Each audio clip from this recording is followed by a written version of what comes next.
Hello, students. How are you? I am also one. You will be fine also, I think. Okay. आज class 9th का 4th chapter लेके आया हूं मैं, the structure of atom. The structure of atom बहुत important chapter है। Paper में लगभग इसमें से 40% के, सॉरी, 10 मार्क्स से क्वेश्चन मिलेंगे। चलिए, चैप्टर स्टार्ट करने पहले मैं आपसे कुछ बात करना चाहता था। वो ये है कि देखिए, जिसे टाइम आ रहा है पेपर का धीरे धीरे, आज 3 नंबर हो चुकी है। आपका पेपर का लगभग 90 दिन आपके पास थे। अब वो 3 का बोल 87 डेज आपके पास है।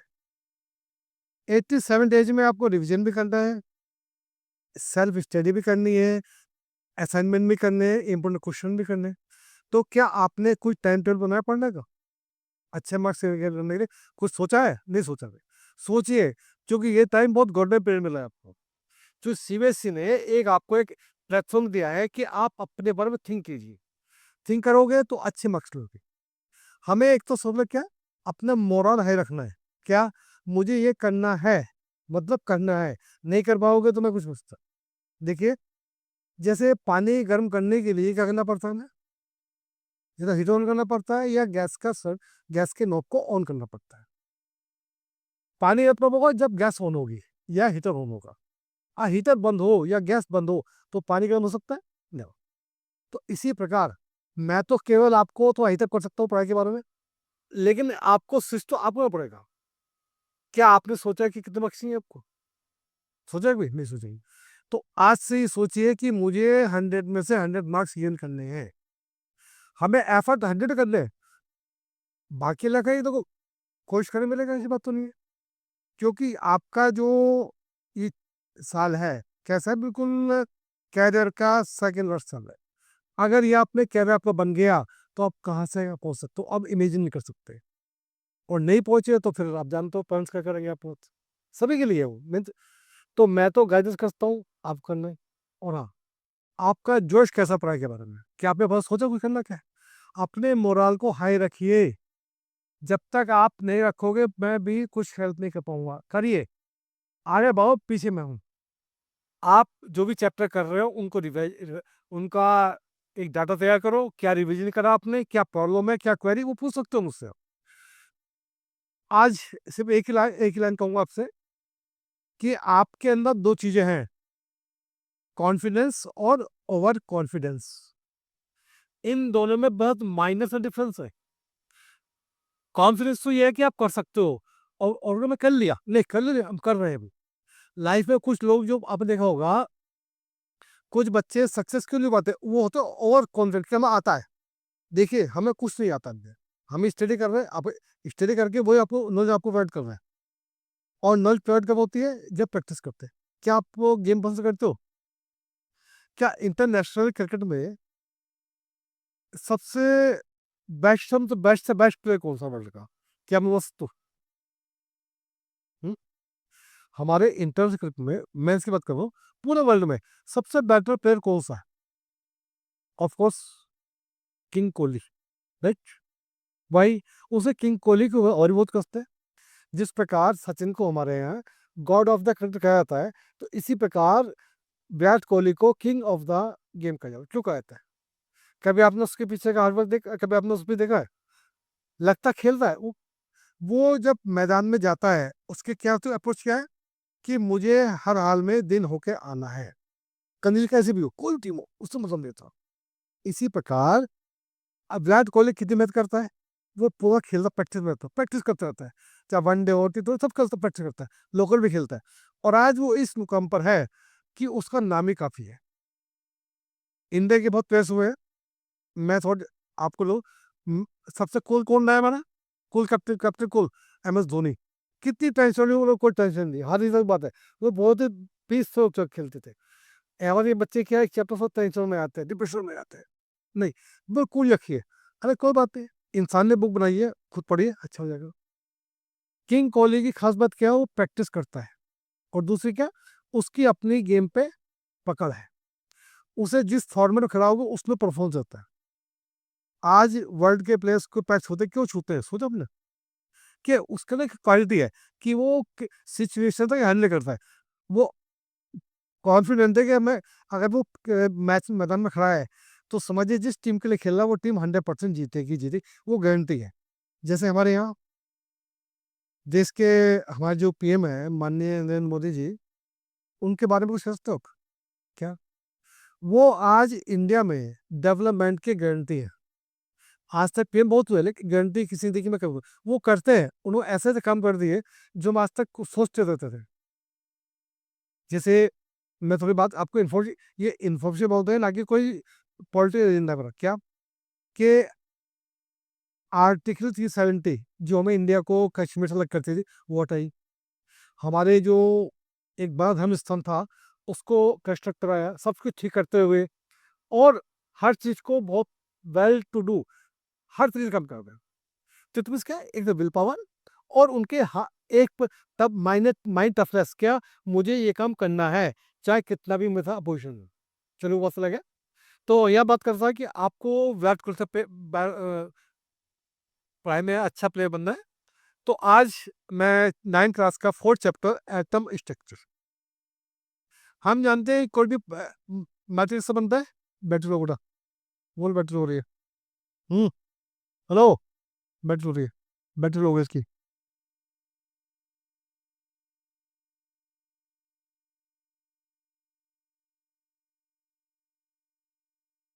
रुको।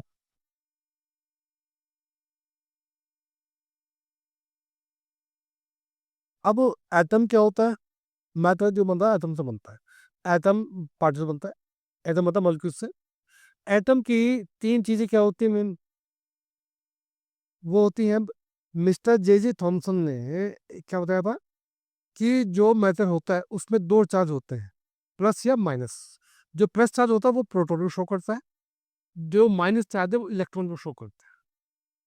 और एक होता है न्यूट्रॉन, न्यूट्रॉन वो कोई भी चार्ज शो नहीं करता।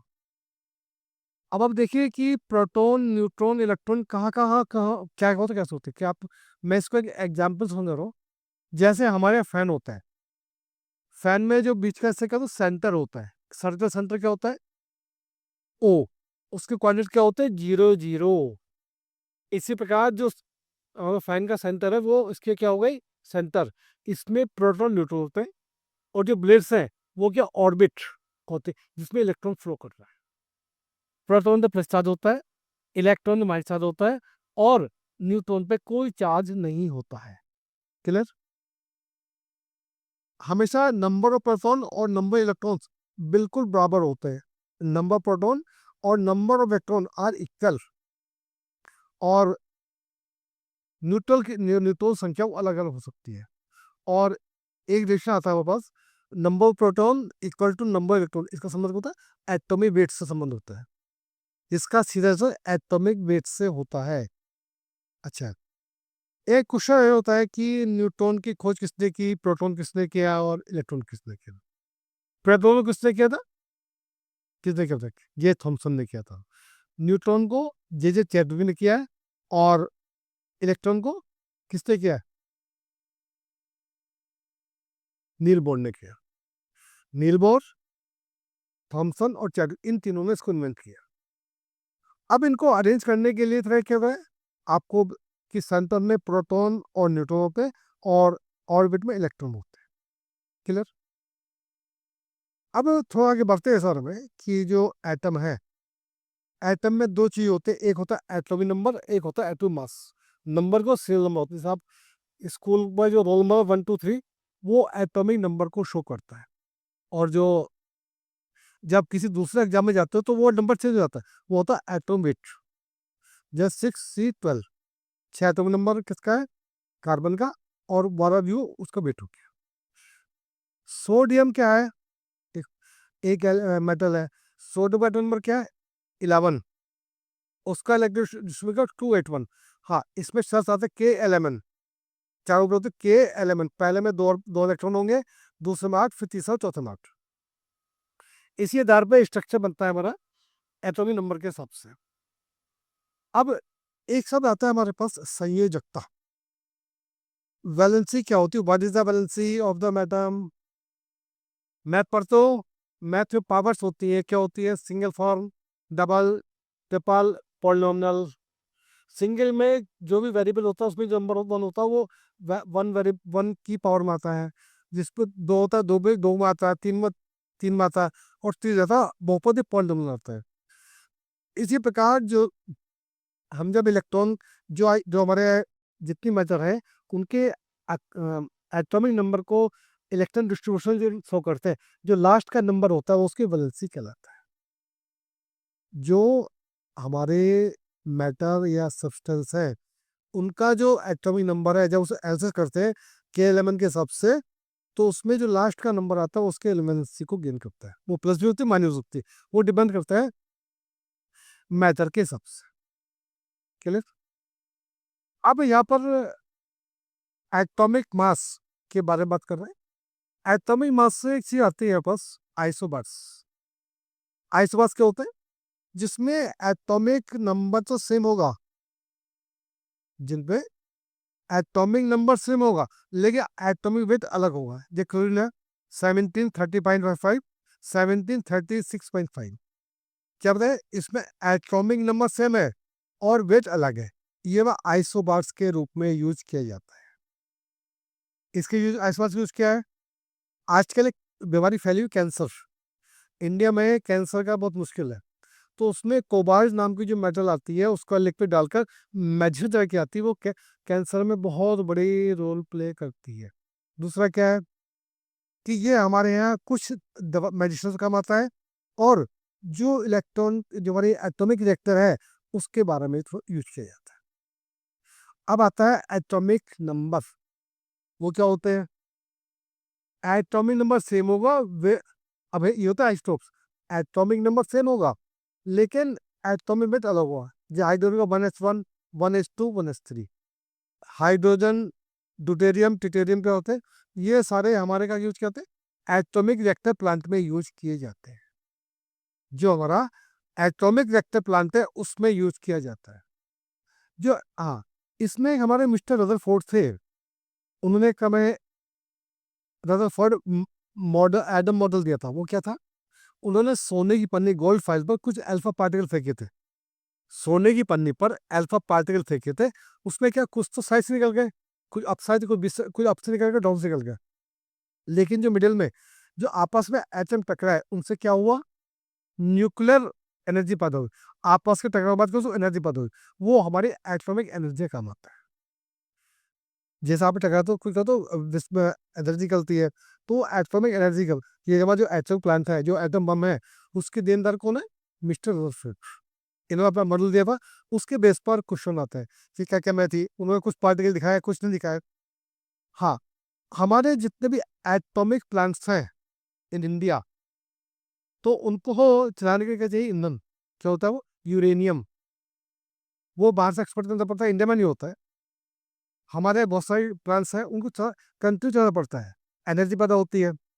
तो क्या करते हैं? यूरेनियम क्या होता है? इतना हाईली इन्फेक्टेड इन्फेक्टेड केमिकल है कि 1 tea spoon uranium, 1 tea spoon uranium में कितनी एनर्जी होती है? जो एक डीजे ने 24/7 कंटिन्यू टाइम कंटिन्यू चलने के बाद एनर्जी प्रोड्यूस करता है, वो 1 टी स्पून यूरेनियम के बराबर एनर्जी पैदा करता है। क्या था? 1 टी स्पून यूरेनियम में इतनी एनर्जी होती है, जो डीजल इंजन 24/7 कंटिन्यू चले उसके बाद जो एनर्जी प्रोड्यूस करता है वो इसको इक्वल बैठती है। अच्छा, आपको याद है 99 में कुछ 190 कुछ हुआ था हमारे, पता है आपको?